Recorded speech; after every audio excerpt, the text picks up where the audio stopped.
Nasurok 30 at tawen tinapalabas kalpasan nga mandato ti konstitusyon ti panakaadda kuma ti Cordillera Autonomous Region ken iti Muslim Mindanao. Ijay Mindanao naragpatdan ti Autonomous Region. Iti Cordillera agparigat paylaeng aging gaita.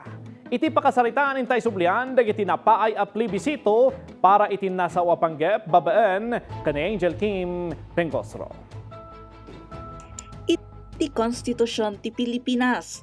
Naimarka anasken amadaan iti Autonomous Region iti Cordillera ken iti Muslim Mindanao, babaen dayta iti Article 10 Section 15 ti 1987 Constitution. Iti pamilin ti Konstitusyon. Madaan laeng iti otonomiya no adda ti putaran ti Kongreso alinteg, maitunos iti daytoy abutusan dagiti umili iti Cordillera no annamungan daw wenno saan. Tapno matungpal dayta. Naipatungpal ti kaunaan a plebisito wenno pa nagbutos dagiti umili iti Cordillera idi January 30, 1990 kalpasan a naputar ti linteg para iti daytoy. Anaawagan iti Organic Act for the Cordillera Autonomous Region. Iti resulta ti butos, ti probinsya laeng ti Ifugao ti nagbutos a pabor iti otonomiya. Bayat ati Benguet, Mountain Province, Abra, Apayao Kalinga, Baguio City ket saan api mabor ti butos dagiti umili.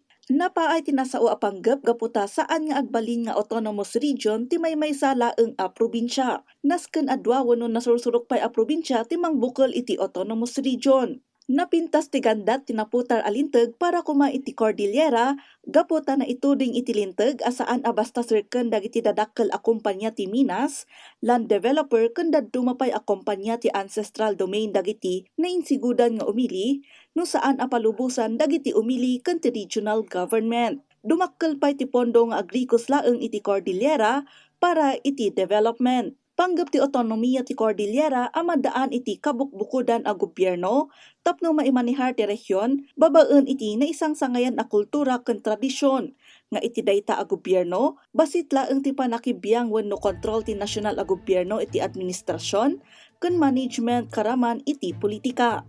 Ti rason iti panakapaay ti otonomiya ket isyu iti politika. Gaputa mismo metlaeng dagiti dadaulo iti tunggal probinsya ket saan da nga agkatunusan. Kurang iti impormasyon ken adu dagiti naalilaw nga umili iti pamadakes kontra iti otonomiya. Naputar ti maikadua alinteg iti tawen 1998. March 7, 1998, napaay manen ti panggep iti kapada metlaeng a rason.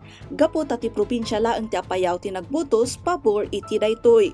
Dagiti daduma a probinsya ket saan.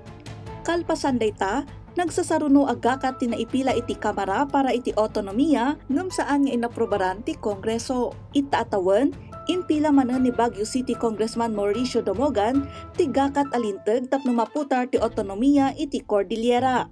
Ngem nasken nga aprobaran daytoy ti Kongreso, sakbay abutusan dagiti umili babaen iti plebisito.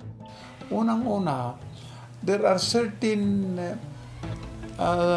certain people yet in the Cordilleras who do not understand what we are clamoring for.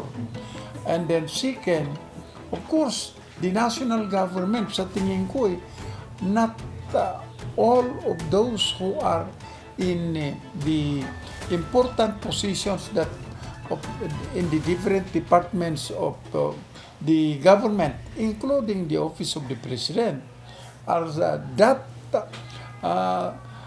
so keen in helping us to pass the Organic Act. Itilinteg, agtaltalinaed kas administrative region ti Cordillera, kayat naasawen, ti sentral a gobyerno ti Pilipinas ti mangimaton kabayatan asaan a naputar ti autonomous region. Ijay Mindanao, naragpatdan ti tudtuding ti konstitusyon kalpasan an aprobaran iti panawon ni sigod a Presidente Rodrigo Duterte ti Bangsamoro Autonomous Region in Muslim Mindanao wenno ti BARM. Ita, biyang met ti Cordillera aragpaton daytoy. Ngem kas ano a maragpat no nagduduma met ti kayat ken panggep dagiti politiko akang lunaan a mailunglungalong kuma iti daytoy.